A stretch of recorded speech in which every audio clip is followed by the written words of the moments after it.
I'm asking the ICC to hurry up, and if possible, they can come here and start the investigation tomorrow. This issue has been left hanging for so many years. Matagal man, baka mamatay na ako, hindi na nila ako maimbestiga. So I'm asking the ICC through you na pagpunta na sila dito bukas, umpisahan na nila ang investigation. And if I am found guilty, I will go to prison and rot there for all time.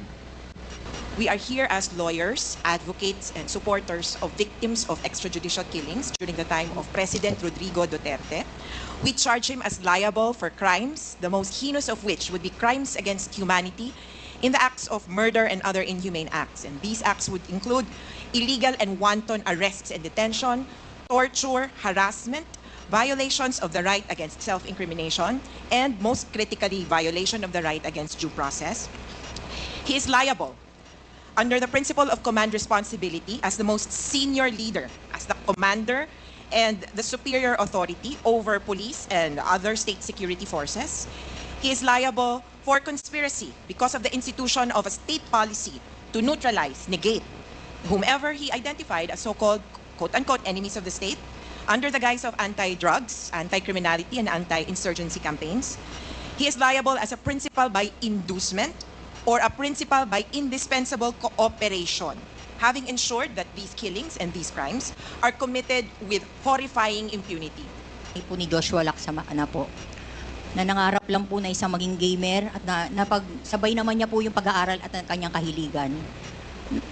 Natanong ko lang po kasi sabi mga nanay, kung hindi rin po, sana po, naging batas ni Mr. President po, ang pagpatay na walang makukulong, sana po wala pong maraming namatay na ganito. Ako po si Leory Pasco. Nanay po ako ng dalawang anak ko na pinaskilan. Ako po yung asawa tsaka ina ng pinaslang noong September 16, 2016 po. Narito po ako na nagpapasalamat na mabigyan ng pagkakataon na makapagsalita. Sa totoo lang yung war on drugs, lubos kaming nawala ng dignidad. Inalisan kami ng dignidad ng mga may... Halos naging kontrolado po ang ginawa ng war on drugs. Yung time po noon, natutulog lang po kami na aming pamilya. Inakyat po kami ng mga kapulisan. Paulit-ulit ng mamakawang aking asawa at ang aking anak. Pagkatapos po noon, hinila po kami palabas. Sa pilitan kami hinila palabas.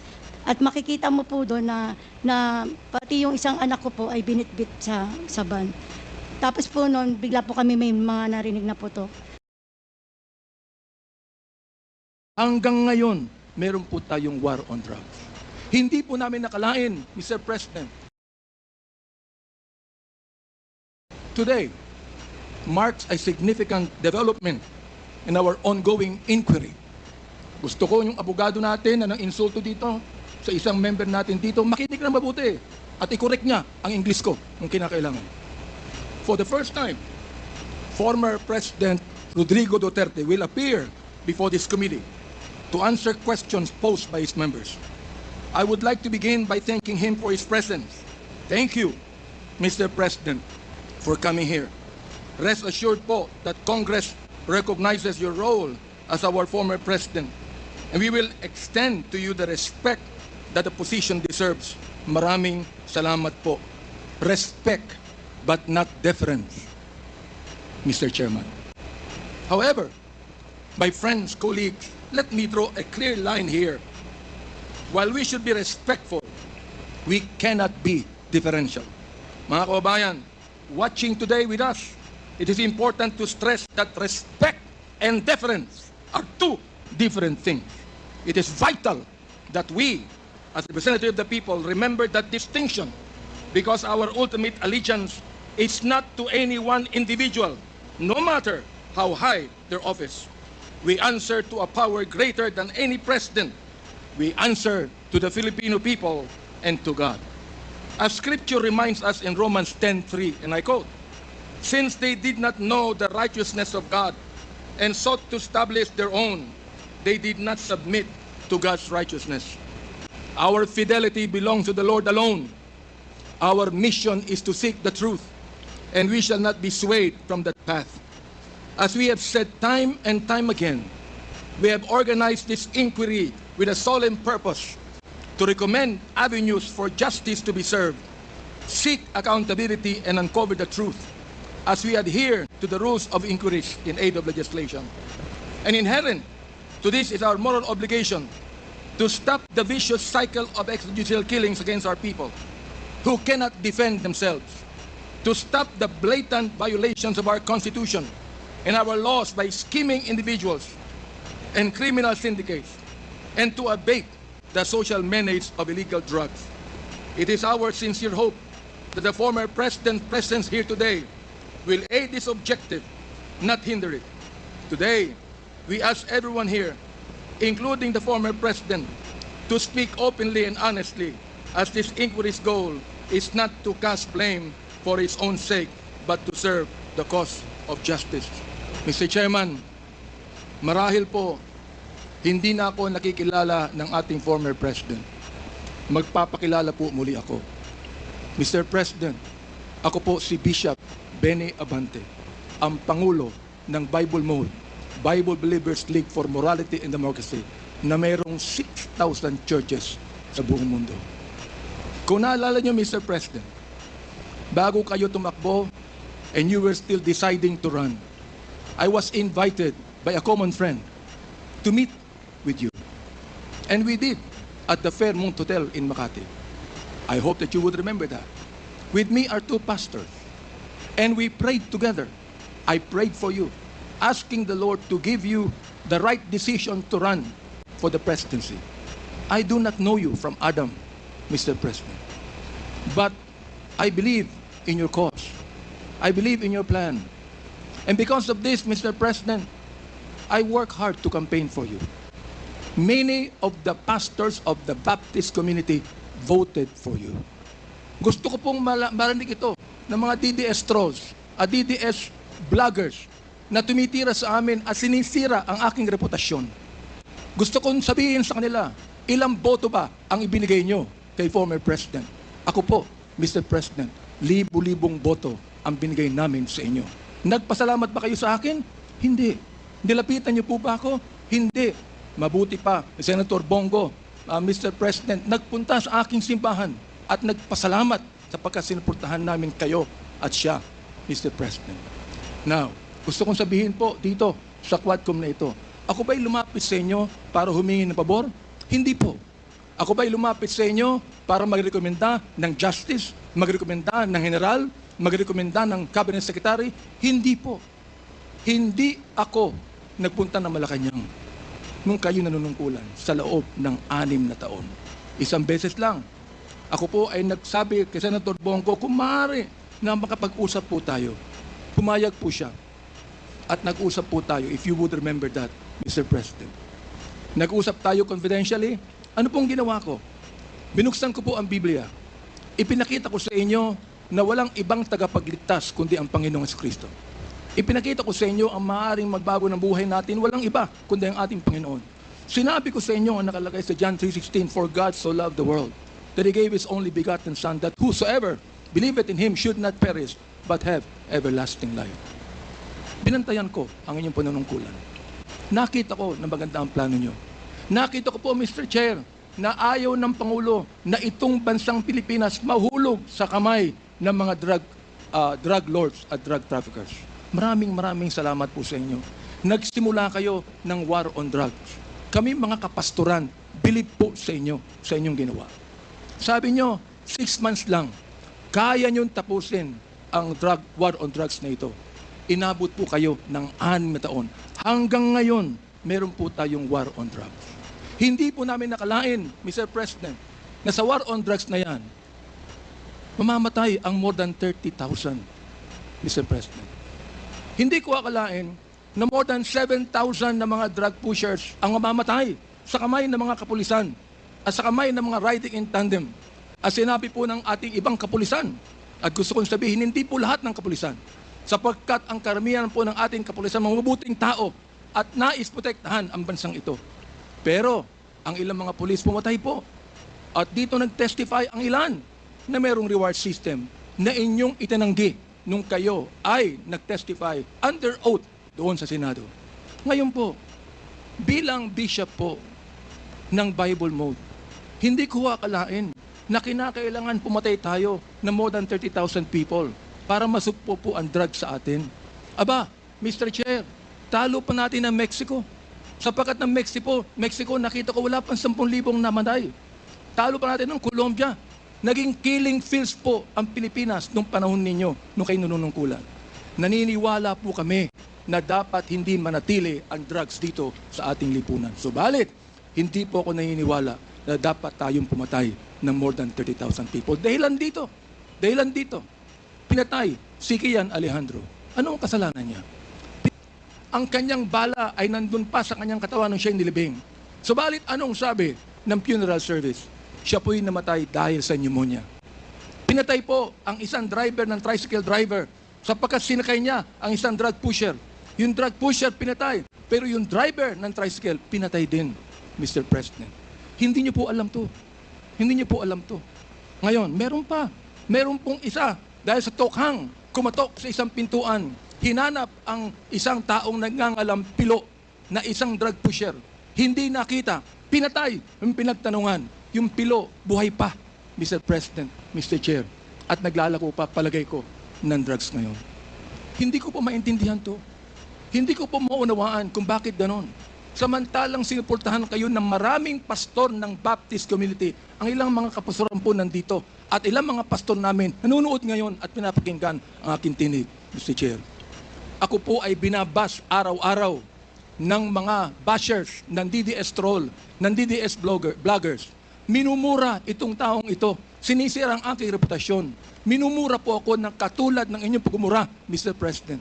Hindi ko akalain kung bakit gagawin nila yan. Ang tanong ko, ilang boto ba ang ibinigay ng mga DDS vloggers sa inyo?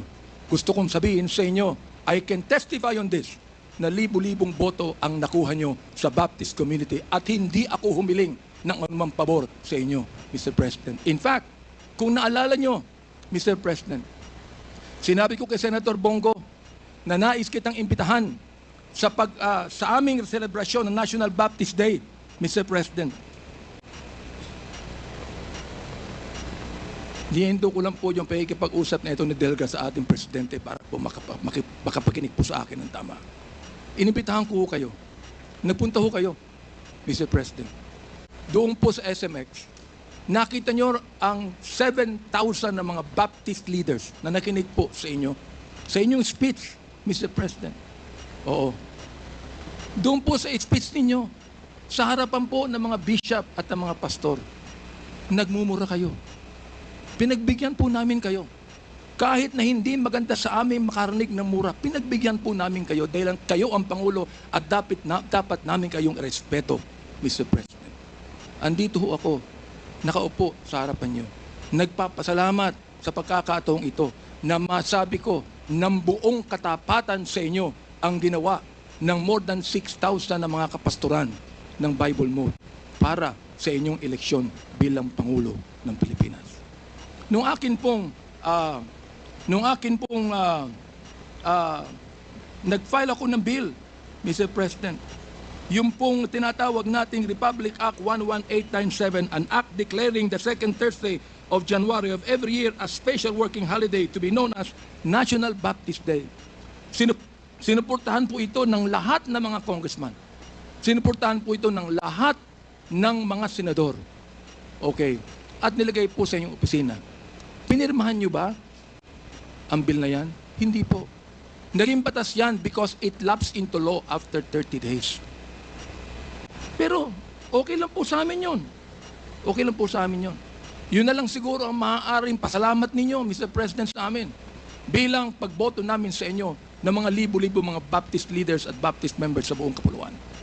Hanggang ngayon, nirerespeto po kayo ng aming kapastoran. Hanggang ngayon, pati yung kapastoran po namin sa Mindanao, ginagalang kayo. Marami kami pastor sa Davao na ginagalang po kayo. Bakit po? Sapagkat kayo ay naging Pangulo ng Pilipinas. Ang kahilingan lang po namin dito, Mr. President, habang kayo po ay kinakausap namin ngayong umaga, ang kahilingan lang po namin dito ay sana po naman respetuhin po ninyo ang Quadcom hearing na ito. Sa pamamagitan ng hindi paggamit ng mga vulgar words, Mr. President. Sapagkat gusto kong sabihin sa inyo bilang warning na kapag kayo po ay nagmura sa Quadcom hearing na ito, I will make a point of order on you. Meron po akong batayan na batas sa tinatawag po nating disturbance of proceedings. Gusto kong basahin doon po sa Psalms 109, 17 to 18 and 28. Hindi ko alam kung naniniwala kayo sa Diyos. Hindi ko alam kung naniniwala kayo sa Biblia. Samantalang sa isang pagkakataon, tinawag niyo ang Diyos na stupid, Mr. President. Tinanggap po namin yan sa pagkayo Pangulo. Oo. At nagpapasalamat ako. Hanggang ngayon po, buhay pa kayo. Kahit na po tinawag niyo ang Diyos na isang stupido, Diyos. Oo. Hindi ko alam kung katanggap-tanggap yan sa lahat na mga nakikinig sa akin ngayong umaga. Pero ito po, gusto kong basahin sa inyo bilang isa rin namang warning. Sa wikang Tagalog, babasahin ko. Sapagkat iniisip niya, ang manumpa, ang magsabi ng masama, kaya darating yaon sa kanya, sapagkat hindi siya nalugod sa pagpapala, kaya't malayo yaon sa kanya. Dahil binihisan niya ang sarili niya ng pagsabi ng masama o pagsumpa, na gaya ng kanyang sariling damit, yaoy papasok sa kanyang kalooban na gaya ng tubig at gaya ng langis sa kanyang mga buto. Hayaang sumumpa sila. Hayaang sila ay magmura. Ngunit magpala ka. Ang kahilingan po namin ngayon, Mr. President, sana po, imbis na mura ang marinig namin sa inyo, sana po, bigyan nyo kami ng pagpapala sa Quadcom na ito. Sapagkat hindi personalidad ang tinutukoy namin dito. Ang tinutukoy po natin ito, issue na kinakailangan po natin tuldukan sapagkat ito po ay kailangan ng ating bayan. Kapag sila'y bumangon, sila'y mapapahiya, ngunit ang iyong lingkod ay magagalak. Yan po ang sinabi sa Salmo, Mr. Chair, Mr. President. Salamat po sapagkat hinayaan niyo ako na magsabi sa inyo ng buong katapatan na walang halong anumang pagkukunwari, Mr. President. Ginagalong ko pa rin po kayo. Hindi po dahilan ay kayo, kundi dahilan sa minsan naging Pangulo kayo ng Pilipinas. Kaya nga po ang aking opening remarks is what? Respect, not deference. We are not here to give you obeisance. We are not here to give you obedience. We are not here to submit to you. We are here as equal members of this House, Mr. President, Mr. Former President. You are now a private citizen. And I hope and pray that you would give us equal respect as we give you equal respect. The Quad Committee decided to convene on short notice. This will allow us to hear directly from the former president and to address questions regarding the issue of extrajudicial killings. We have no guarantee that the former president will attend future hearings or fully participate in this investigation. Since he committed to be being here today, we couldn't let this opportunity to pass. As we continue our hearing, I wish to reaffirm the Quad Committee's commitment to a thorough, transparent, and accountable examination of the issues before us. Proceeding with today's hearing underscores our dedication to a fair and open inquiry, one that seeks truth and clarity rather than distraction or delay. Our work here is not a matter of posturing, but of responsibility to the law, to the people, and to those impacted by our actions. If this hearing will be used as a platform to score propaganda points, then we should not waste the public's time. This is not a place for shallow tactics or personal agendas. Our purpose here is serious and clear. We are here to listen, to ask critical questions, and to closely examine the policies and decisions that have shaped the nation. I hope the former president shared this enthusiasm and the discussions do not devolve into empty rhetoric aimed at evading the truth. With that in mind, let us strive to make this hearing meaningful, productive, and focused on uncovering the truth. Let us honor the public's trust, ensuring that this session is conducted with integrity and purpose. Resource persons shall not be allowed to speak or make interjections unless and until they are recognized by the lead chairperson or the presiding officer. Committee members and other House members who want to make statements or ask questions to resource persons shall register with the committee secretary of the lead committee and shall be recognized by the lead chairperson or the presiding officer on a first to register basis. Members shall be given 10 minutes each for their interpellation, excluding the answers of the resource persons. No member except the lead chairperson or the presiding officer shall be allowed to speak or make interjections during the course of the interpellation of a member unless and until recognized by the lead chairperson or the presiding officer. Any question addressed to the joint committee shall be presented to the committees separately, and the decision of the joint committee shall be the majority vote of the 4 committees. Now, insofar as the role of councils is concerned, the councils, Mr. Chair, should see to it that they should present their appearance to the Quad Committee if there are councils present, and the participation of counsel for the witness during the hearing and while the witness is testifying shall only be limited to advising on the legal rights of the said witness or resource person. Counsel for a witness or resource person shall conduct oneself in a professional manner and shall observe proper decorum. Otherwise, upon a majority vote of the members present, there being a quorum, such counsel shall be subject to contempt or to such other disciplinary action that may include censure and removal from the room where the hearing is being conducted. For the former president, do you confirm, sir, that we received a letter coming from you, signed by you, granting authority to Attorney Delgra as your counsel? Just for the record po. Your Honor, you are correct. Thank you, thank you, thank you. Thank you, Mr. President. Former President, that's only my question. We're talking about lawyers. I have 2 additional lawyers. Okay, let them, Attorney Belio and Attorney Panelo. so let them have their entry. So that, if they will recognize with the chairman. Thank you, Mr. President, for that answer. Thank you po. And the nanays who are here, hindi pa kayo naka-oath na. Yung hindi pa naka-oath, Yung pong hindi pa po nakakapag-oath, pwede pong tumayo tayo at mag-oath po tayo. Comsec, please proceed. okay. Please raise your right hand.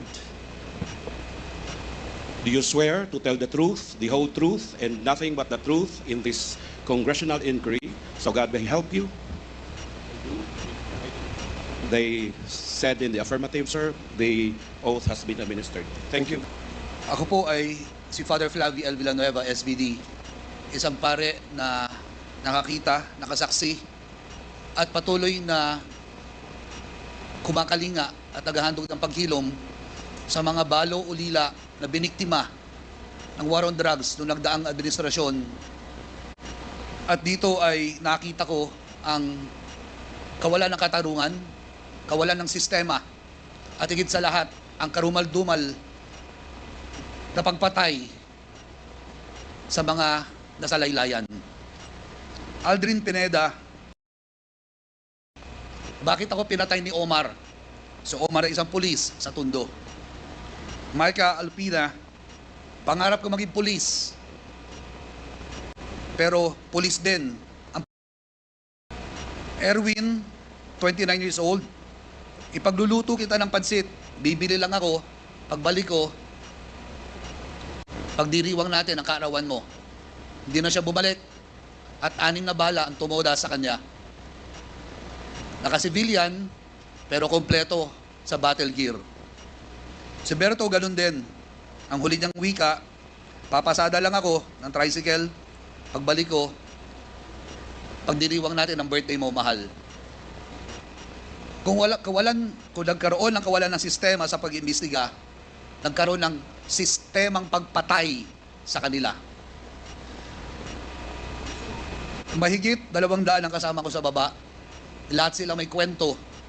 Lahat sila nawalan. At ang nawala sa kanya ay ang mga taong bumubuhay sa kanila. Katulad doon na sabi ko sa Quadcom, bago ko ibigay yung microphone sa mga kasamahan kong naririto sa pangunguna ni Randy De Los Santos na siyang kumakatawan sa program Paghilom at susunod magsasalita. Sabi ko sa Senado, kung mayroong sistemang pinagmamalaki, kung mayroong baril na ginamit ang mga nanlaban at tunay na nanlaban sila, then, Mr. Chair, let it happen today. Let it happen in this Quadcom. Let us call the directors of operations and ask ilang baril ang naroon sa kasalukuyan. Then we would know kung ilan po ang tunay na nanlaban, kung meron talaga nanlalaban. Those firearms would have corresponding reports attached to them. It should have. Then we would know the real reason, if it's a myth, kung gawa-gawa o totoo. But because what we know is that what happened in Davao simply was replicated nationwide. I will park for the moment and allow the victims that I'm with to speak, beginning with Mr. Randy De Los Santos, the uncle of Kian De Los Santos. Attorney Cristina Conti, NUPL NCR. You have 2 minutes. Yes, thank you, Mr. Chair. Mr. Chair, Your Honors, we are here as lawyers, advocates, and supporters of victims of extrajudicial killings during the time of President Rodrigo Duterte. We charge him as liable for crimes, the most heinous of which would be crimes against humanity in the acts of murder and other inhumane acts. And these acts would include illegal and wanton arrests and detention, torture, harassment, violations of the right against self-incrimination, and most critically, violation of the right against due process. He is liable under the principle of command responsibility as the most senior leader, as the commander and the superior authority over police and other state security forces. He is liable for conspiracy because of the institution of a state policy to neutralize, negate, whomever he identified as so-called quote-unquote enemies of the state under the guise of anti-drugs, anti-criminality, and anti-insurgency campaigns. He is liable as a principal by inducement or a principal by indispensable cooperation, having ensured that these killings and these crimes are committed with horrifying impunity. Your Honor, kasama ko po ngayon ang mga parang sinakluban ng langit at lupa noong panahon na yon. Pero ililinaw po namin na hindi po kami sasama, hindi po namin susundin yung imbitasyon ni Presidente Duterte na sumama sa kanya sa impyerno. Dito lang po kami sa mundong ibabaw para Thank you, po Attorney ipaglaban Conti. ang katarungan. Your Honor, Please avoid Yes, Your Honor. taunting. Whatever, for lack of a better word, iwasan po natin yon. Yes, Kasi Your po, Honor. tayo po ay mga professional dito. At gusto po natin na sana maging matiwasay yung ating pagpapakonduct ng hearing na ito. I hope you understand. yes, Your Honor, I'm just echoing statements from the Senate hearing, Your Honor. But anyway, ang para po sa amin, wala pong kapatawaran kung walang katarungan at walang katarungan kung walang katotohanan. Kaya ito pong pagkakataon na ito ay para po malaman kung bakit ang quote-unquote war on drugs, gera laban sa droga, naging massacre ng mahihirap. Kung bakit, akala ko ba ubusan ng droga, ang nangyari po, parang meron pa palang protector ng mga drug lord na nasa posisyon.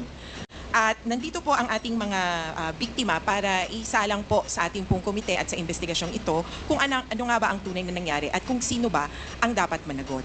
Ako po si Christine Pascual, ang nanay po ni Joshua Lacsamana po. Na nangarap lang po na isang maging gamer at napagsabay naman niya po yung pag-aaral at ang kanyang kahiligan.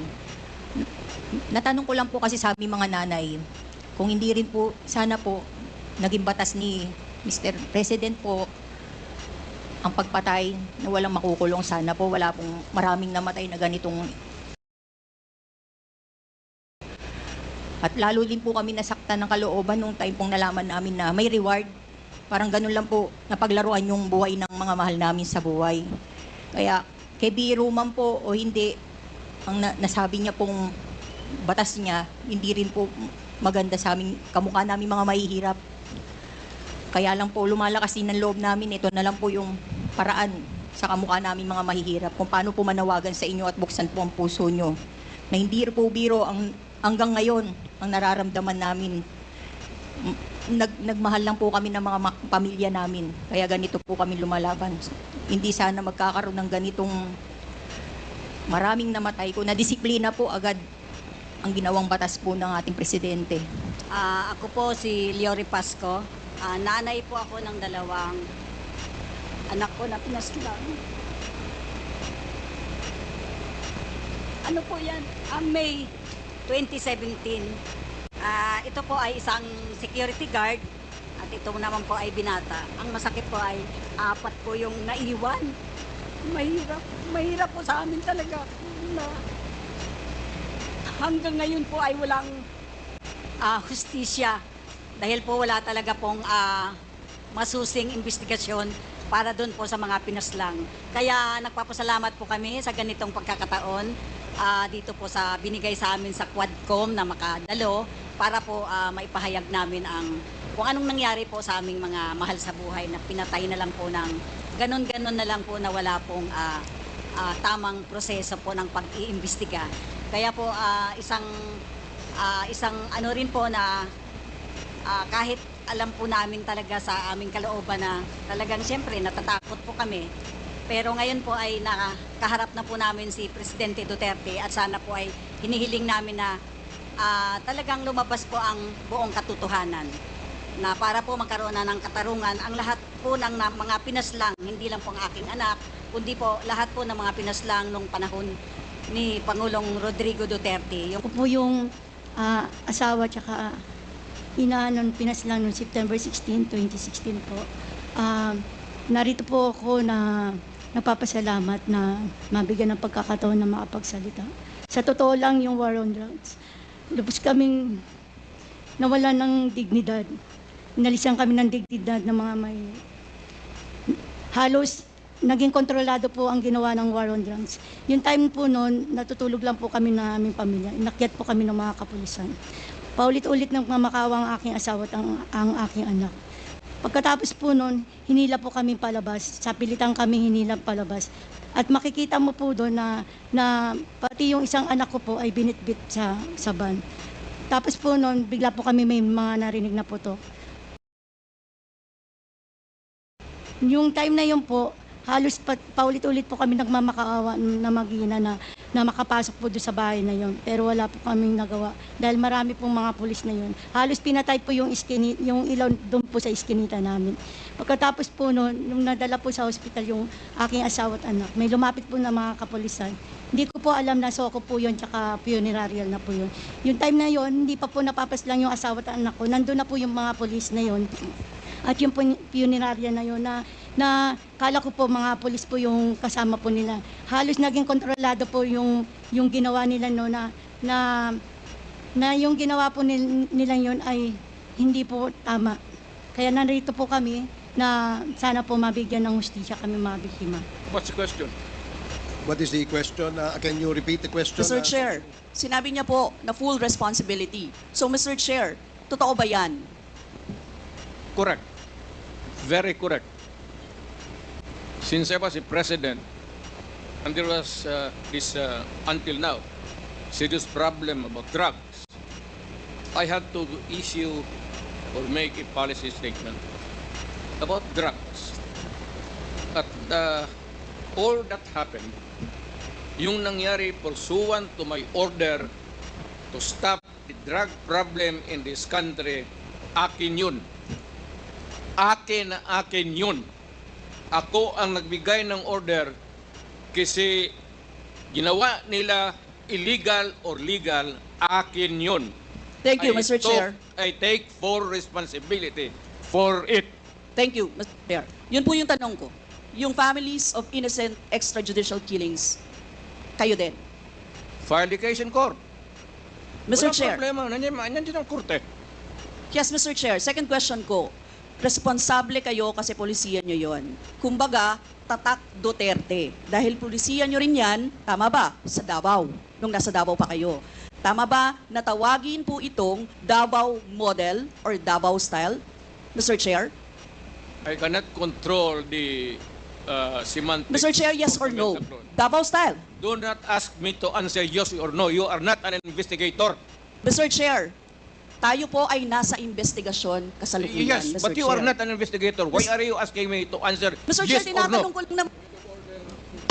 Point of Session order. suspended.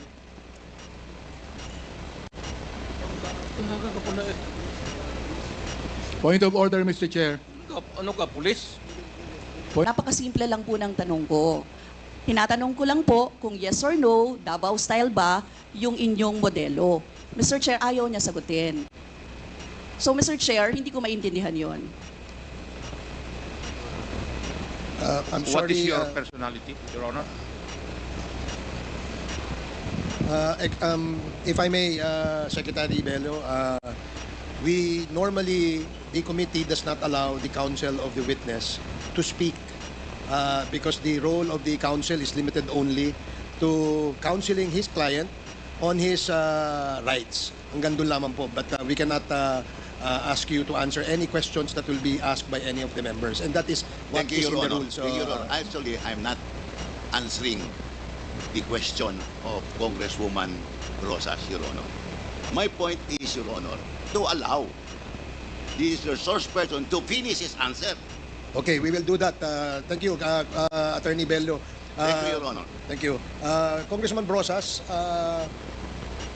maybe it is, perhaps the former president would like to elaborate on his answer.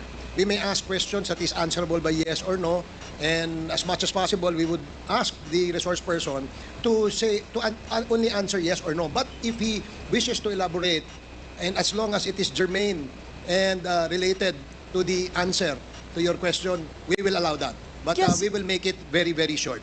Yes, Mr. Chair. Pwede namang mag-expound, Mr. Chair. Ang tinatanong ko lang, sa particular question na yun, maaari naman siyang sagutin ng yes or no. And then the explanation, Mr. Chair. Opo, opo. Mr. Do not control my answer, kung Your Honor.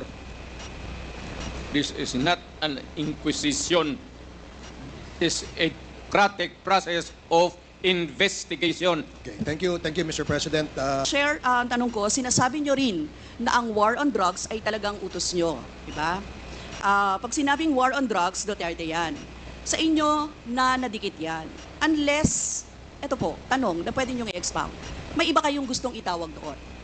Meron po ba kayong gustong ibang itawag doon? Wala na po. Sabi ko, I assume full responsibility for whatever happened in the actions taken by the law enforcement agencies of this country to stop the drugs or the serious problem of the drugs affecting our people. Mr. Chair, next question. Nung naging mayor po kayo, sabi nyo naging safe ang Davao. Tama po ba? That would be that should be answered by a third person. I would not be answering that. It would be presumptuous of me to conclude. Hindi ako magsabi. I never said that Davao City was not publicly. Mr. Chair, as mayor, masasabi nyo na naging safe ang Davao sa panahon nyo? Talaga. Kasi walang kriminal sa kalye, Talaga. walang snatcher, Walang snatcher. walang akyat bahay, Walang akyat bahay. walang magnanakaw, Walang magnanakaw. walang mamamatay tao. Walang mamatay tao. So yun po lahat? Yes. Oh. So walang mga kriminal o walang insidente ng kriminalidad, bakit po? Merong mga incident, not totally.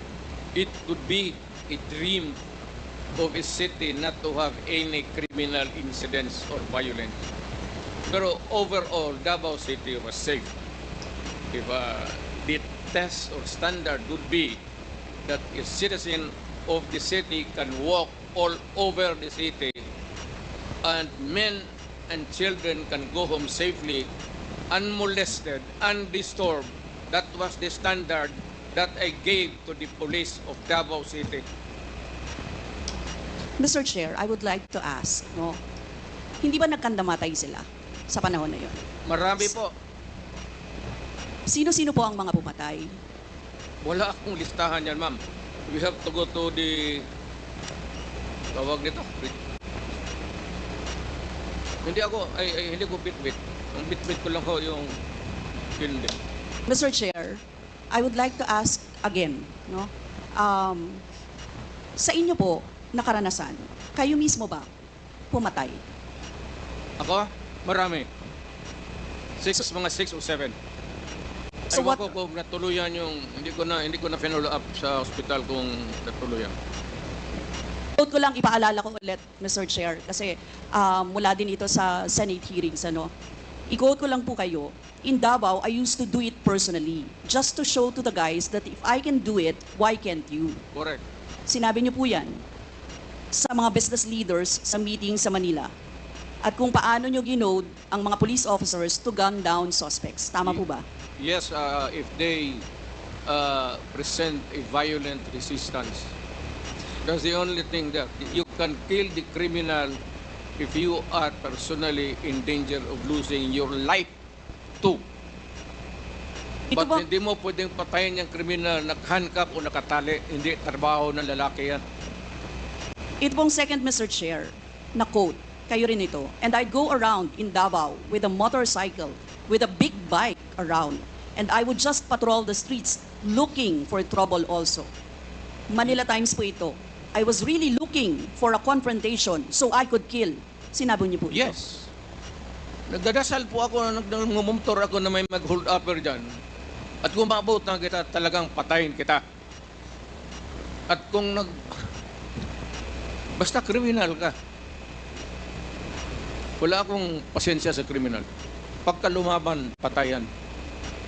So, Mr. Chair, kanina po kasi sinabi ni Duterte na he takes full legal responsibility. Siya Yes. ang mananagot at Yes. makukulong sa ginawa ng mga kapulisan. Yes. Kung sa inyo po ang policy, inaako nyo rin ang accomplishment nito.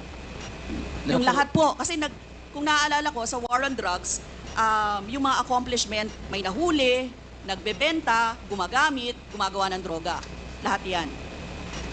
Ma'am, if you are the city executive or mayor, lahat ng utos mo na ginawa ng pulis, and all the consequences, sagot ko yan.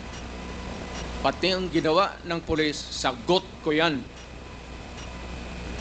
Pati po yung accomplishment kung may nahuli, enforcement of law yun. Accomplishment din po yung na-confiscate na drugs. Tama ba?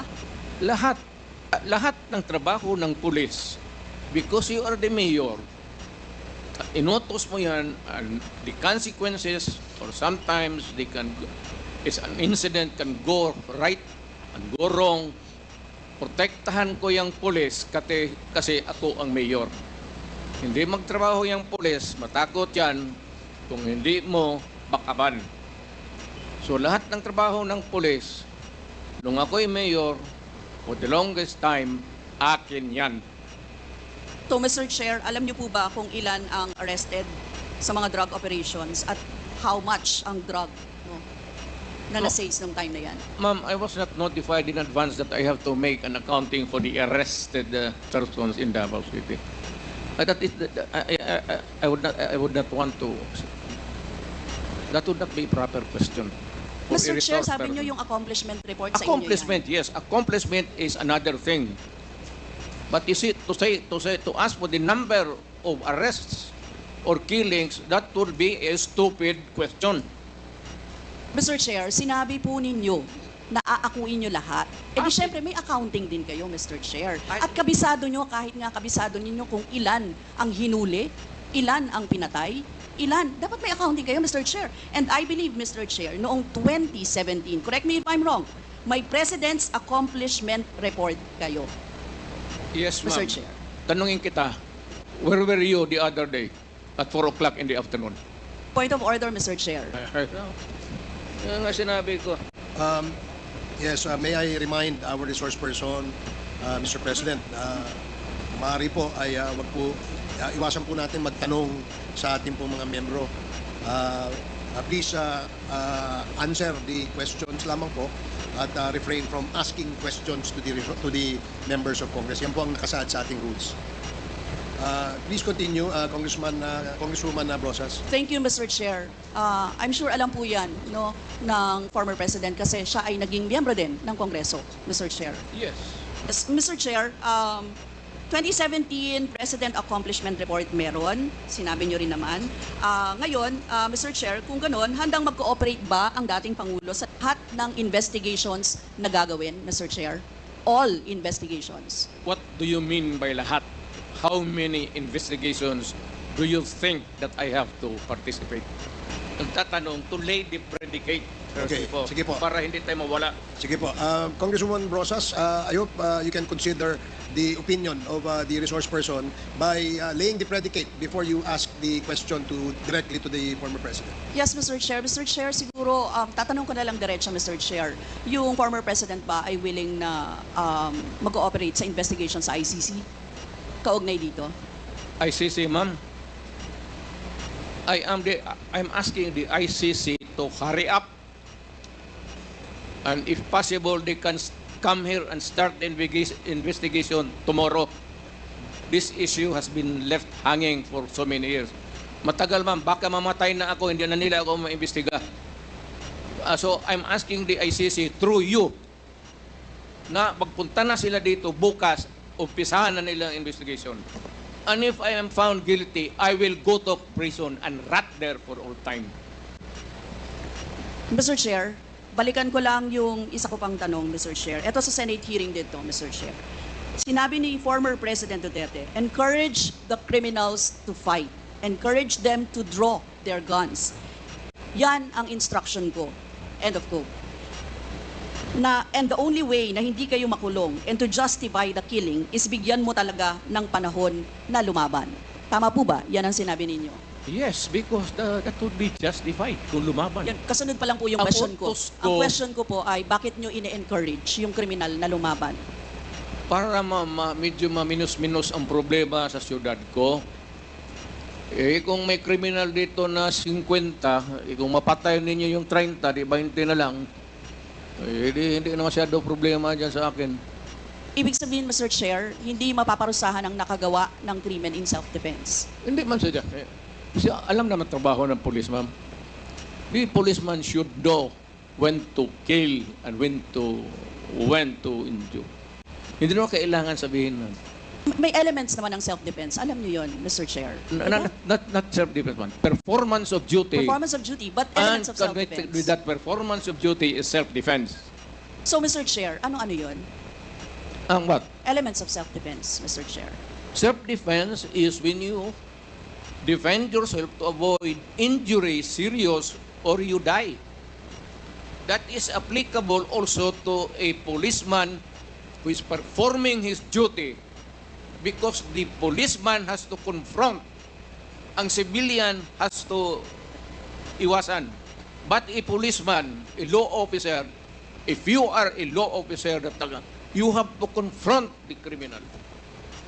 Ang sanabi ko sa kanila, huwag kang pumunta dito sa akin isina na may sugat ka, sipain kita, patayin mo. Bakit ikaw ang may sugat? Wala akong ano.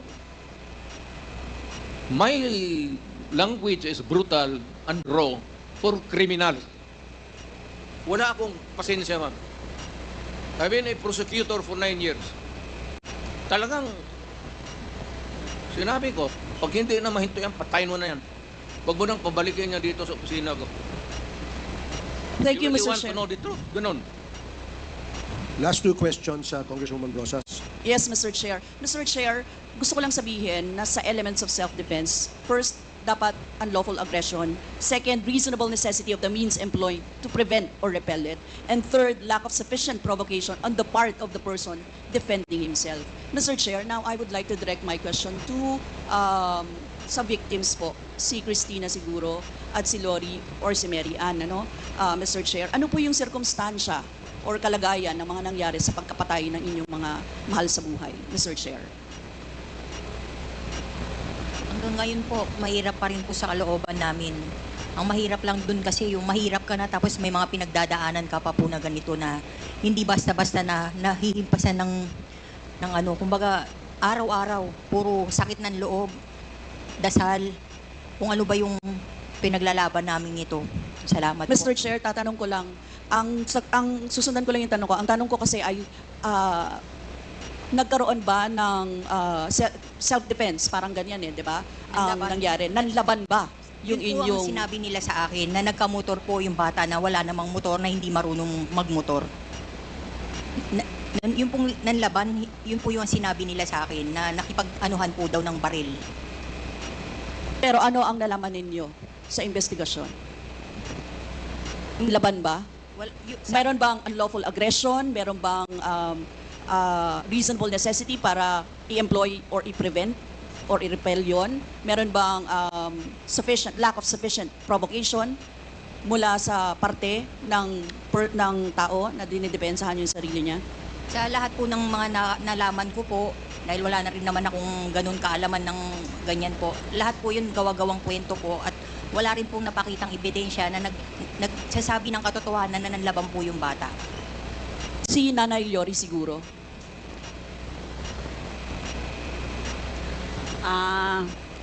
Sa parte po ng aking mga anak na dalawa, nawala po kasi sila ng May 11, tapos nalaman na lang po namin May 12 na natagpuan sila doon sa isang lugar sa Quezon City na patay na sila.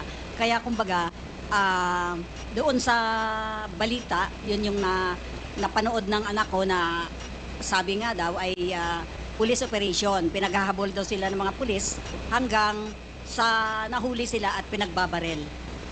Yun po, kasi kukuha lang naman ng lisensya itong kuya, si Crisanto, kasi isa po siyang security guard. Kumuha lang siya ng lisensya noong May 11, pero hindi na ho siya nakabalik. Tapos kinabukasan ho, yun na panood na siya sa isang news sa TV na yun nga, natagpuan na sila na patay na. Tapos yun, pinaghahanap na po namin. Si Nanay Mary Ann. Yung time po nung pinas lang yung mag-ama ko, sa totoo lang, planado po ng mga pulis yun, na pumatay po sila. Ang hinahanap po nila, hindi po yung mag-ama ko, yung kapatid ng asawa ko. Nasa police report po nun. Halos planado po nila. Nandyan na po yung soko, andyan na yung funeraria na halos sa amin bilang mahihirap, wala kaming magawa. Halos talagang yung ginawa ng mga opisyal ng mga kapulisan na imbis na magtiwala kami, nawalan kami ng tiwala. Halos sa tingin po namin, parang mga na po sila. Hindi na po nila ginagampanan yung mga obligasyon nilang bilang mga pulis. Kaya yung time na yon, hindi po makatawo yung ginawa nila sa aming mga mahihirap. So sa tingin niyo po hindi nanlaban? Hindi po. Sa liit po ng bahay po namin, halos 3x3 lang po yung bahay namin. Kwarto lang po. Wala pong mga barilang mag-ama ko. Halos nakalood na po yung mag-ama ko nung time na yon. Paulit-ulit po kami nagmamakawa. Pero pinaslang pa rin po yung mag-ama ko. Thank you, Mr. Chair. That would be all. Lumalabas doon na may mga excesses talaga at mga violations na naganap, Mr. Chair. Banggit niyo po yung reward system na binabanggit niyo po yung 3 milyon para po doon sa eradication ng drug lords. At meron din po kayo nabanggit doon sa 2 milyon naman po para po doon sa mga drugista. At meron din po kayong binanggit doon na second echelon na almost 1 million. Ito po ba ay totoo, Mr. President? Correct. I was fighting a drug war. Doon sa mga manufacturers, sinasabi ko talaga patayin ninyo. Patayin ninyo. Huwag na ninyong, basta maabot na ninyo dyan sa factory na nagluluto ng Cebu, patayin ninyo. Yan ang utos ko. And I assume for responsibility. Okay, Mr. President. Yung mga nasa labas, na naglakad, nanhuli, hindi yun. At yung actual nasa factory, sabi ko, ubusin nyo lahat. Lalo na yung mga aliens. And this happened in my city and in other cities in the Philippines. And you take full responsibility for this, Mr. President. I will go to prison for that, Mr. Sir. At yung po ay, in terms of policy, yun po yung inyong sinasabi. Ito po yung polisiya ng ating gobyerno, and that's the reason why ito po yung inyong pinaninindigan. Correct, Mr. President. Isahin ko na lang, and I will not repeat it. I did it as a matter of principle to protect my country. That is the long and short of it. Kung anong tanong man ninyo. Mr. Chairman, recently lang po, si PNP Chief Marbil ay meron po siyang interview dito po sa, can you kindly show yung GMA News Online, number 12. At sinabi po ni PNP Chief Marbil that based on the official PNP data from July 2016 to June 2022, Marbil said that 1,286 officers were affected in the line of duty, with 312 killed and 974 wounded.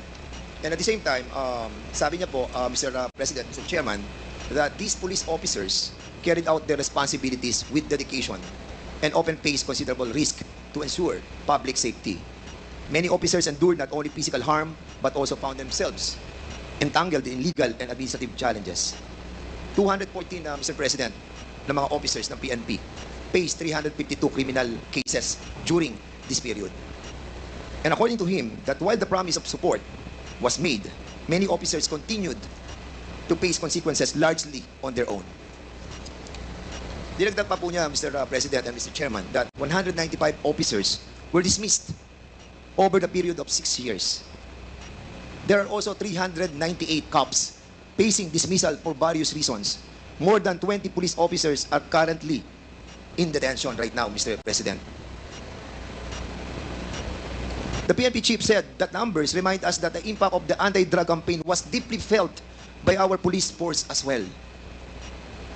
He noted that even as former President Duterte publicly committed to supporting those enforcing the campaign, he said there is no official record that these commitments were fully realized. I was not asked even for a minute So, to Mr. tumulong and for what a particular purpose. Then I will now make this promise. I will start a fund sa protection ng mga pulis. I'm putting up 1 million.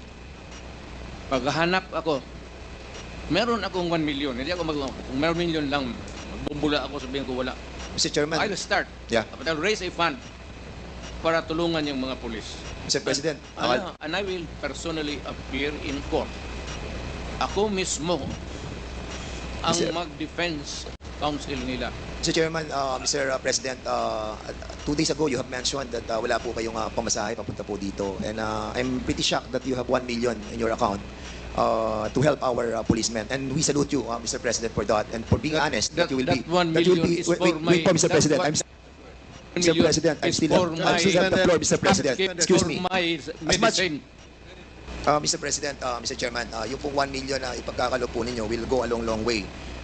And we are very thankful because marami pong mga officers po natin, mga kapulisan po natin na natanggal na po. As a matter of fact, to be exact with that, Mr. Chairman, 195 officers na po itong na-dismiss. Nasira po ang kanilang buhay, nawalan po sila ng trabaho, they were humiliated, their dignity was lost. And Mr.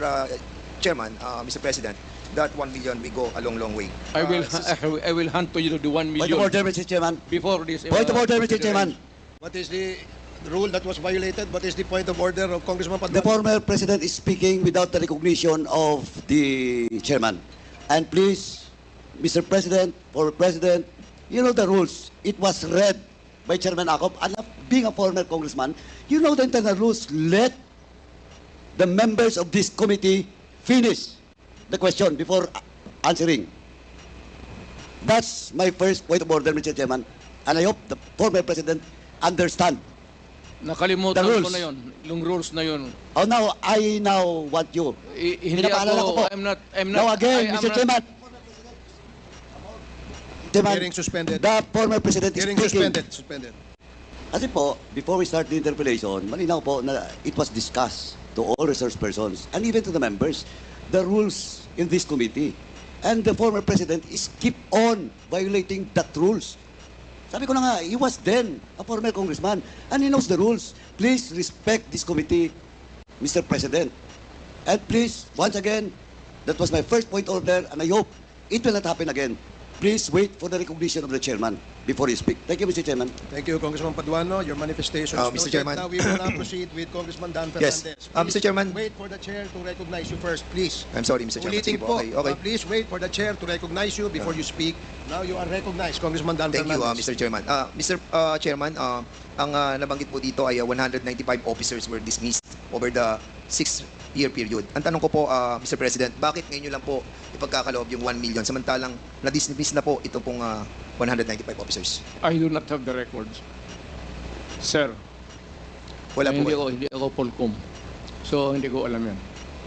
But being the former president, sir, you have this I know that capacity. some policemen were dismissed. Because it was promised by you that you will, sabi niyo po ay sagot niyo silang lahat. But unfortunately, ito po nga po, nakita po natin, nagre-react na po ang PNP. And ang feeling po nila ay they were left alone, Well, Mr. President. if you're citing the records, then I would admit it. Na yun, totoo yan. Yes, I agree with that. Walang problema. Sinabi mo eh. Hindi, I agree with that, Mr. President. But my question is, bakit po natin sila napabayaan katulad po nito? Sagot niyo po sila. Pero 195 na dismissed, 398 cops facing dismissal, 1,286 dead, at yung iba po ay wounded. Were we able to help them, Mr. President? Well, alam mo, sir, if you work for a government, there are rules to be followed. It is not just because you are a policeman that you're always correct. It is not safe to say that you are a mayor that you are always correct, but you rule the city by your own.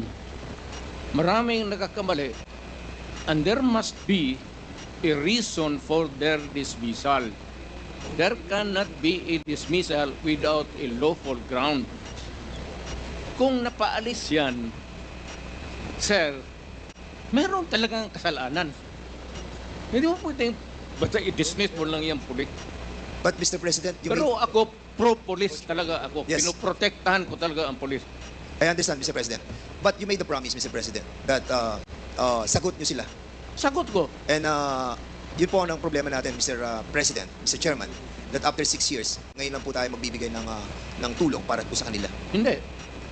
The record will show, Mr. President. Hindi mo, yan ang record. Hindi, walang record ng bigas, pati pera, No, Mr. President. binigay ko What sa I'm trying to pamilya say, nila. the record will show that wala pong tulong natanggap ang lahat ng ito. Hindi po ako nagsasalita nito, Mr. President. Ang nagsasalita po nito ay si Chief PNP Marbil. Alam mo si Marvin, you remind him, hindi nakalista yung mga bigas na binigay ko sa mga pamilya ng polis, pera, enrollment ng mga bata. Hindi nakalista dyan. You Mr. remind that Marbil to Mr. President, use your... ang binabanggit po natin dito ay tulong na legal. Huwag kang maniwala dyan kay Marbil. Wala ka dyan. Sir, can you kindly use the mic, please? Will you kindly use the mic, please? That's correct. So, you have to spend money for operations, for intelligence.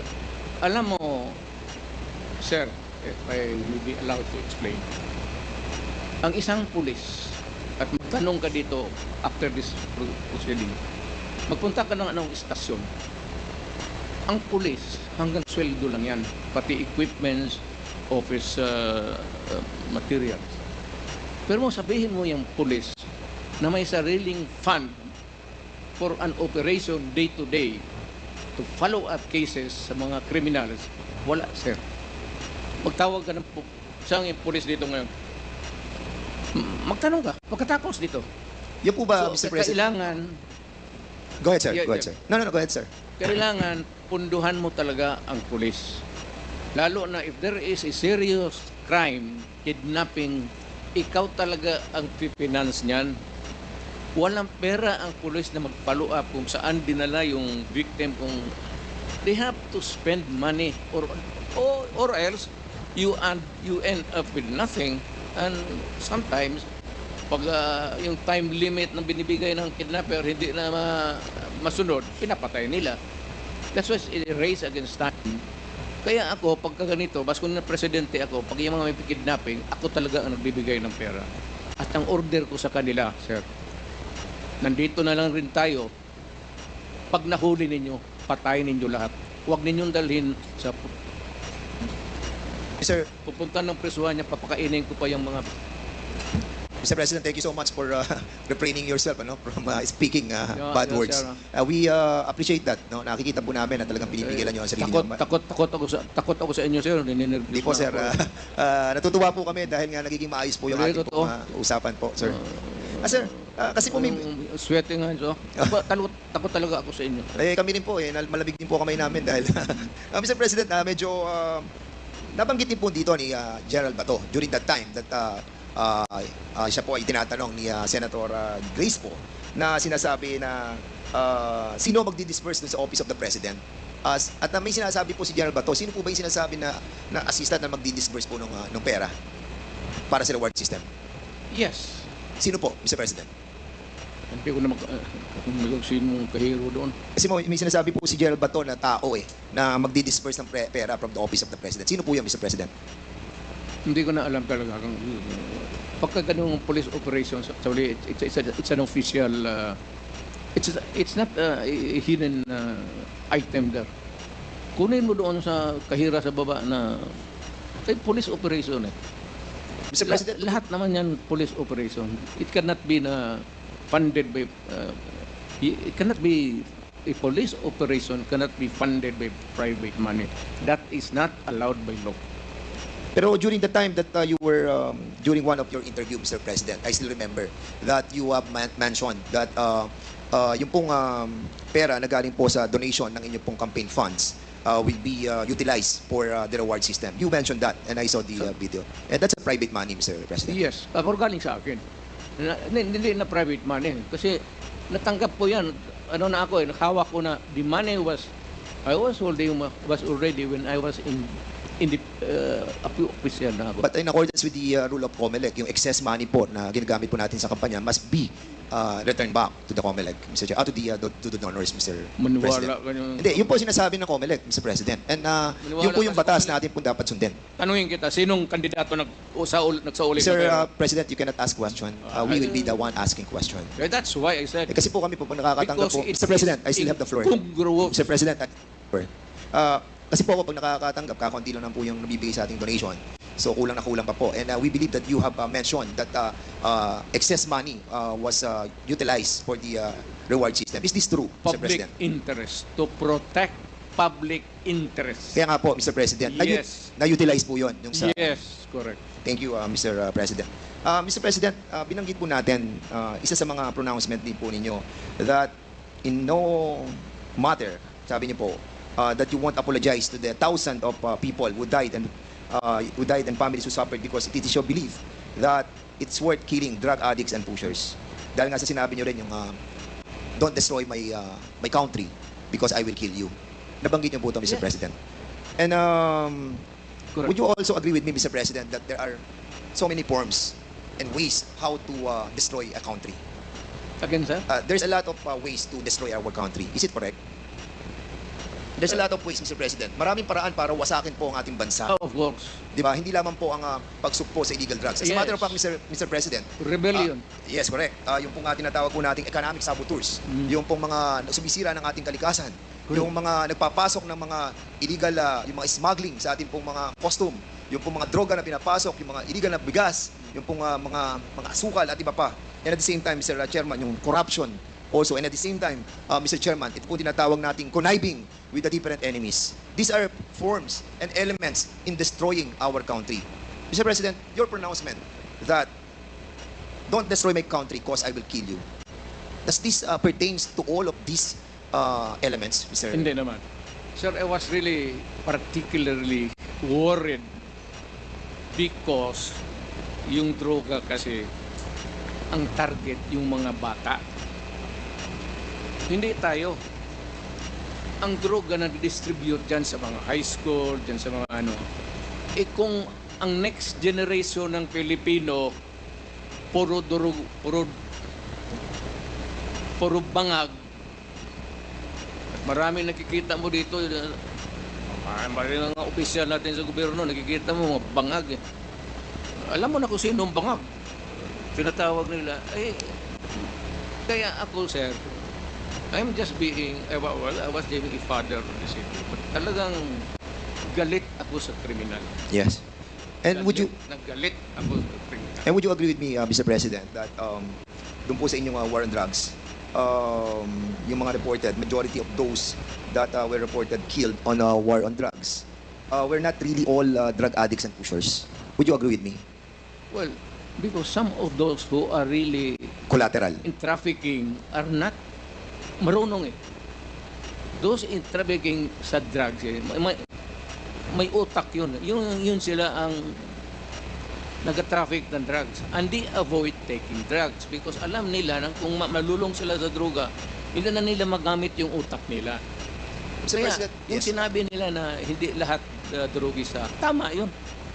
Eh, yung Pero ito po yung mga collateral damage. Sabi nga po, shit happens eh. Di ba? Sabi ni Gerald Bato. So, if ever that meron po collateral damage, meron po mga shit happens, will you consider this as a failure of the war on drugs? Hindi. I would say that it was a maybe unnecessary death, but a collateral damage is recognized, if not, hindi naman sinasadya. Kaya yung in one drug den doon sa Davao City, 4 na Chinese, pinatay ko talaga. Ang problema, may tinamaan na 2 yung nagluluto. Pero yung 4 na in-check na talagang pinatay ko. Sinadya ko talagang patmatayin. Mr. Chairman, Mr. President, is that a Admission, yes. admission that you Oo. killed them? Lumaban po sila? Or pinatay nyo silang walang laban? Sinabi ko sa kanila, Hindi, sir, Mr. President, pinatay nyo po ba silang walang laban or lumalaban po sila? hindi, lumalaban. Kasi, So- kasi pag raid, siyempre, agawan ng kung anong mapupulot nila, lumalaban, pero I would say that hindi naman lahat lumalaban na mayroong tit for tat. Meaning to say, kung may M16 yung police, may M16 sila. That would be an impossible scenario. Pero kung lumaban, pasensya tayo. Ako sinabi ko, no mayor ako, do not do it. Do not do it because I will kill you. Kung yung naabutan ko doon, kagaya ng 4 na inchik, talagang pinatay ko. 4 po ba yun or 6, Mr. President? 4 po ba yun or 6? Kasi a while ago you were saying 6 po. 4 lang. 4 lang po. So, pwede po naman malaman kung sino po yung mga 4 na po yun. Ano pong pangalan po nila? Alam mo, sir, ang lolo ko Chinese. Baka nga yung isa siguro pinsan ko pa yung... Hindi ko alam, sir. Hindi ko tinanong. Natawa naman ako doon, Mr. President. Kaya dito, sabi ko, ang lolo ko Chinese. Lam ang lolo ko. On another topic, Mr. President, si Garma po ay nagkaroon po siya ng affidavit at sinabi po niya na meron pong double model na 3 levels of payments. Meron po siya sinasabi sa affidavit niya eh. Ang sabi niya, yung first suspect is killed. Ang binabayad daw po ay 20,000 to 1 million. At sa second level naman po, sinasabi niya yung co-plan, yung pong plant na pinapan po yung plant operation. At yung third daw po ay yung pong refund ng operational expenses. Ito po ba sinasabi ni Colonel Garma na pag binabayad doon sa mga namamatay na 20,000 to 1 million, which, by the way, corroborated by the testimony of Tata and Andy, is true? Correct. So, ito po yung namamatay, binabayad po 20,000 to 1 million? Hindi yan, sir. Ganito yan. Hindi, yung po tanong ko, Mr. President. Hindi, ganito nga. Sige po. Ito na yung answer ko eh. Sige po. Yung may police operation, alam ng police lahat yan, pinupunduhan ko yan. O ito, for a particular project.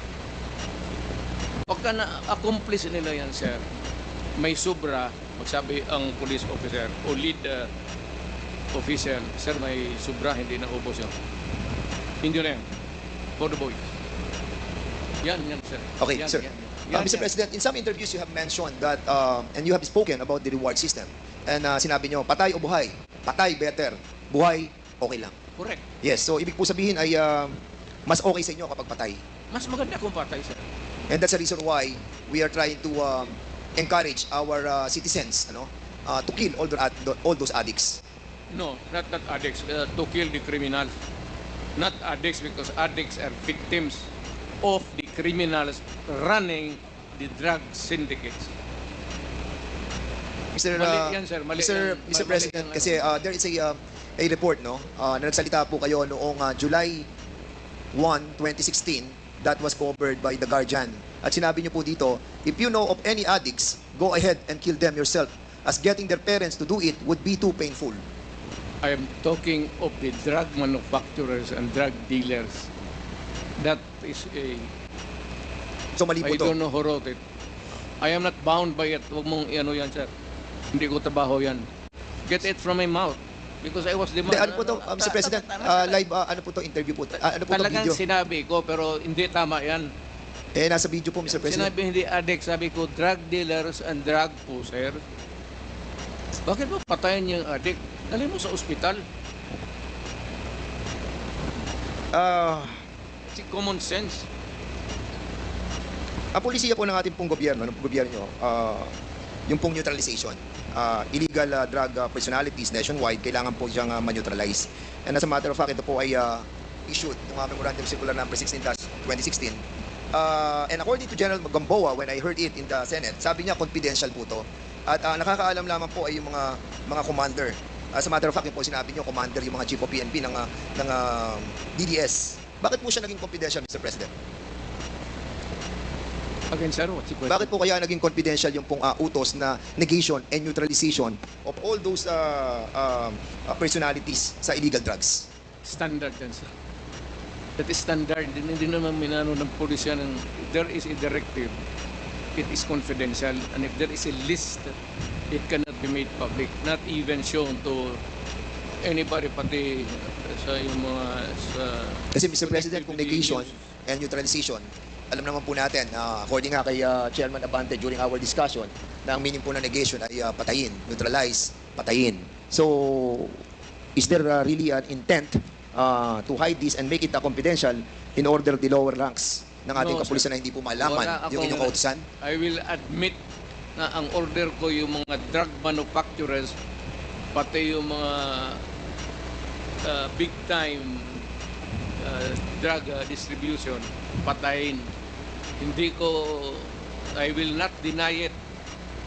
At kung mabalik ako pagka-mayor, tublahin ko yun. And I want to make it clear, Mr. President, Mr. Chairman, that nung panahon po ng ating pong Pangulong, dating Pangulong Rodrigo Roa Duterte, meron po tayong 210,000 na mga kapulisan. And during that time, kung titingnan mo yung mathematical computation, if ever na nagkaroon po tayo ng 20,000 na killed during that time, ay kung magkakaroon po tayo ng ratio na 1:1, ay sasabihin po natin that majority of the members of the PNP ay hindi naman po na-involved dito po sa war on drugs. Would you agree with me with that, Mr. President? Yes, sir. Mayroon kasi yung mga drug enforcement units na siguro. Sila lang po yung na-involved? Not all policemen, any police department of a city or a province are dedicated to the drug operations. Meron talaga yung unit, sir, hindi lahat. There's the anti-smuggling, anti-narcotics, ganun, may especially ano. Thank you, Mr. President. Mr. Chairman, meron kayong nabanggit sa Guardian. Sa Guardian, noong pong July 1, 2016. At sinabi po ninyo dito, Mr. President, Mr. Chairman, during the campaign, you said 100,000 people would die in this crackdown. With so many dead bodies dumped in Manila Bay, that fish there would grow fat from feeding on them. And out of that 100,000 that you have mentioned, ang reported lamang po na namatay ay almost 20,000 to 30,000. So, were you disappointed on this, Mr. Kulang. Were you disappointed that it's only 20,000 to 30,000? Sir, kung pabalikin mo ako sana pagka-presidente, I will make up for the yung kulang na ano. Kawawa naman po yung mga pamilya, Mr. President. Actually, marami po mga napatay na hindi po nabibigyan ng hustisya, and I think this is not a love matter, Mr. Chairman. This is my message, sir. Yes. Pagka pumasok ka sa droga, pumasok sa krimen, iyo yan. Iyo yan. Yes, but Mr. President, you manifested. Yes. And they heard me say that do not do it because I will kill you. Yes, but you manifested yes, Mr. I understand po. You manifested a while ago that those that were killed during the war on drugs were not all addicts and high-value targets. Iyan ang... Kaya hindi po nagmamatch yung... That would be a matter of mathematical ano, sir. Hindi lahat talaga. Tama ka. Okay. It could not be na lahat durugista or even connected with drugs. And because of this pronouncement, Mr. President, because you have mentioned of the reward system, doon po sa nabasa kong sa news, and if I may, no, police were outsourcing extrajudicial killings to the same vigilante gang they accused of murder. Officials of the PNP, andyan po kung mababasa po ninyo, coordinated with vigilantes selected targets to credit for murders, and on occasion paid for assassinations in the name of the war against drugs. So in other words, Mr. Chairman, because of this war on drugs na pronouncement po ninyo, yung pong anti-drug vigilante group existed because of this tinatawag po nating outsourcing ng mga pulis. Like what happened, Mr. President, nung kami po ay nag-imbestiga dito na si Colonel Santi, who testified under oath and made an affidavit na sinasabi po niya na nag-hire po sila ng killer para po kay General Barayuga. At binayaran po nila ng 300,000 pesos. Will you agree with me, Mr. President, that General Barayuga was a victim of extrajudicial killing? I'm sorry, sir. I'm not. Wala kami akong maisabi lang. Hindi ko alam ano sinasabi mo. This happened, Mr. President, during your time. Yeah. But you don't know what happened to General Barayuga? Wala akong. Mr. Chairman, kasi po panahon po ninyo to nung mamatay si General Barayuga, and it saddened us kung hindi po natin alam kung ano po nangyari doon sa kaso yun. Yan ang problema eh. Gusto ko rin malaman kasi it was during my time. I am as much interested as you. Kasi Mr. President, General po to. Pero yung utos ko, inaamin ko. Na ano po? Walang problema yan. Hindi nyo po ba inibestigahan itong tungkol kay General Barayuga? Wala akong nakialam dyan, sir. Kindly wrap up. Kasi po, Mr. That is a personal, maybe, I don't know. Kasi po si... Wala akong na magpatay ng general. Kasi po, ito pong si Colonel Hector Rijaldo, na siya pong nag-aakusa sa amin that kami daw po ay pinuwersa namin siya, kinuors namin siya, hinaras po namin siya. Siya po ang chief of police ng Mandaluyong when this murder of General Rijaldo happened. General Barayuga happened. And that's the reason why we are asking about kung nalaman po ninyo itong kasong to, Mr. Sino yan, sir? Sinong suspect? Well, according po kay Colonel Santi, ang suspect po ay si Colonel Leonardo at si Colonel Garma. He mentioned in the affidavit that Colonel Leonardo called him. Kaya nga po, tinatanong po namin sa inyo kung nalalaman po niyo yung kaso niyo. I do not know. There should be cases by now. There should be a case filed by now. Kung ganun, lalo na general. So, anong ginagawa ng police pati military dyan? They should be more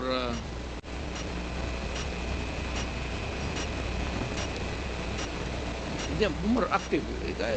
Lalo na yung general. Okay po. Mr. Chairman, Mr. President, merong pronouncement sa Philippine Daily Inquirer written by Marlon Ramos, Robert Dehon, noong October 14, 2016. And De Lima called mother of all drug lords. Nakasulat po to at binabanggit po.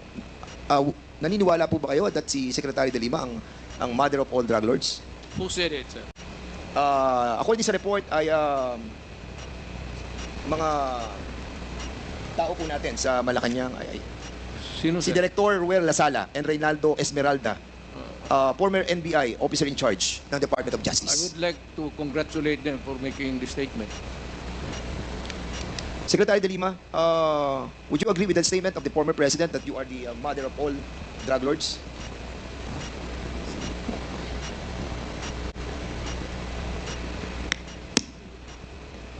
Absolutely false.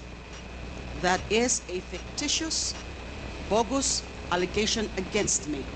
And then they filed cases against me. Kinasuhan po ako nila ng mga kaso tungkol sa droga. Initially, consummated illegal drug trading. Inamend nila into conspiracy to commit illegal trading. 30 kaso yung sinampa sa akin.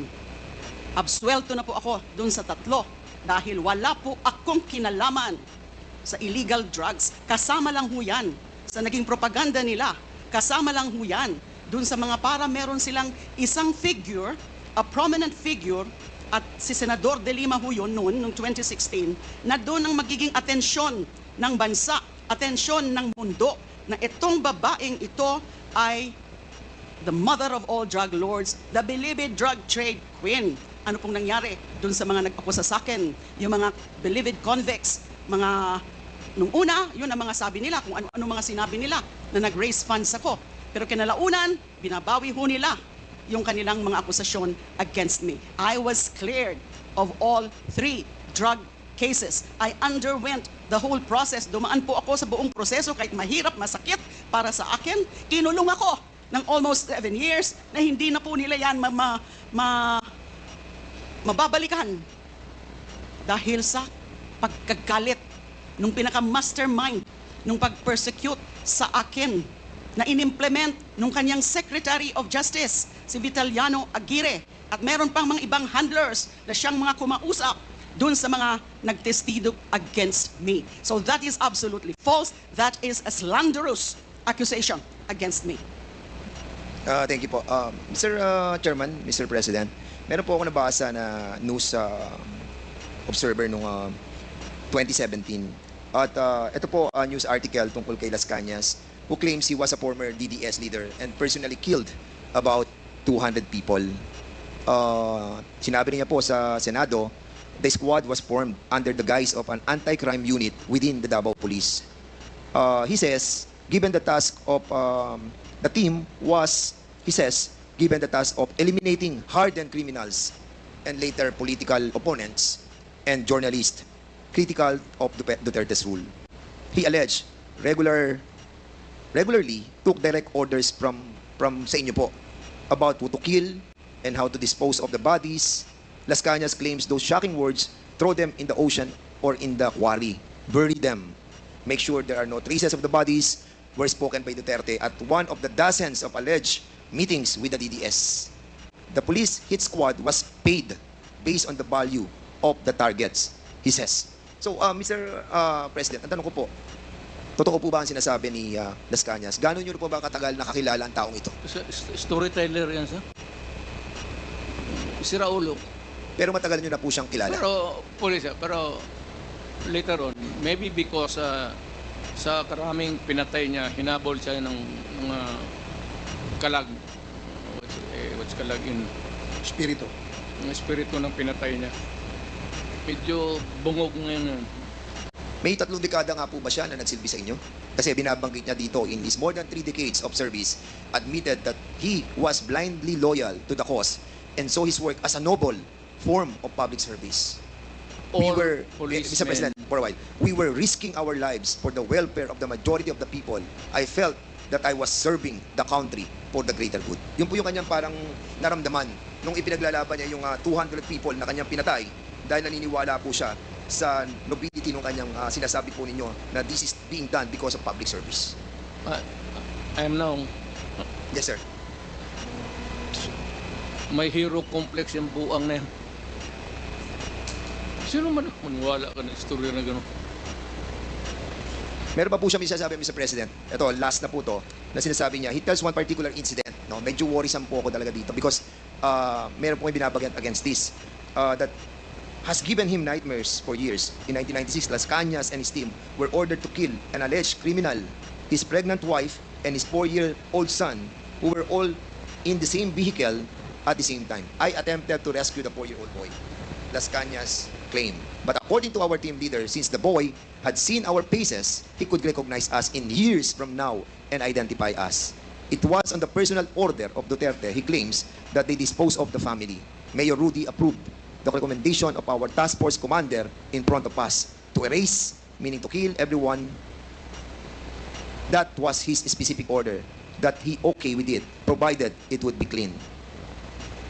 Sir, medyo matastas ito lang ano ko, sir. Una yun kasi fiscal,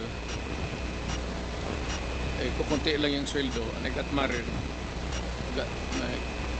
kasawa ako, got pregnant, nanganak ako. So, short yung income ko. Nagturo ko ako to augment my income sa Police Academy sa Davao City for about almost 7 years while I was a prosecutor. Wala akong tinuro na ganun sa kanila. By the book, at hindi naman ako gabong hipokrito, na magsabi sa kanila ito ang gawin mo, tapos pagdating doon sabihin ko sa kanila na iba ang gawin. That's a very complex thing to do kung ako ang tinutukoy mo sa pangyayari nga. I cannot imagine myself teaching criminal law sa police academy doon. Pagkatapos, iba ang sabihin ko sa kanila sa likod. How? Mr. President, if I may, no? Sinabi rin po ni Las Cañas dito that kayo raw po yung Lord of all drug lords. Ano pong masasabi niyo po dito? Ano po? Kayo daw po ang Lord of all drug lords. I cannot. Ito, alam mo man ako, sir. Papabili siguro ako ng mga aspirin, gano'n, pero Paki-explain po properly, Mr. President. Hindi po namin masyado maintindihan. hindi ako dadating ng pagka-presidente, sir, kung gano'n ako. Sir, can you kindly tone down your voice? Oh, yeah, yes. We're just trying was to... just no, emphasizing Mr. President, the we're just point asking that to clarify your alam ng statements. Pulis, alam ng lahat ng tao ng Pilipinas, mayor ako, hindi ako dadating ng pagka-presidente kung gano'n ako katurpe. Hindi, sinasabi That's your lang po last namin, question, Mr. President, Congressman kung Fernandez. kayo po yung Lord of all drug lords na sinasabi po ni Arturo Las Cañas. Yung po ang tinatanong ko. Mr. President, okay. Lastly, Mr. President. That's your last question. Yes, Again, last na po to. Congressman Dan Fernandez. Mr. President, meron po kayo sinabi nung 2016 sa interview niyo po that you have planted evidence during your time as a fiscal. Is this true? Hindi po totoo. That's garbage, sir. So yung pong nasabi niyo sa video, hindi po siya totoo. Alam ng mga pulis yan. Ano po, Mr. President? Totoo yan. So nagpa-plant po talaga kayo ng Well, evidence? that was a part of the strategy as a mayor and as the leader of the law enforcement agency in the city. Thank you, Mr. President. At maraming po salamat, Mr. Chairman, and I'll be yielding back my time. Salamat, Congressman Dan Fernandez. Mr. Chair, The next to interpolate Mr. Chair. is, what is the pleasure of in connection, isang tanong lang po in connection kay sa mga katanungan ni Honorable Dan This is in Fernandez. relation to Congressman Yes. Dan Fernandez's... Yes, Mr. Chair. Okay, please, you have 2 minutes. Mr. President, magandang hapon po. According po sa inyo, sa mga pangako nyo ng kampanya na tumatakbo po kayong presidente, na lilinisin nyo po yung ating bansa para sa ating mga anak. Pangako nyo po yun. Pero Mr. President, sabi po ng mga kapulisan, at according din po sa mga news report,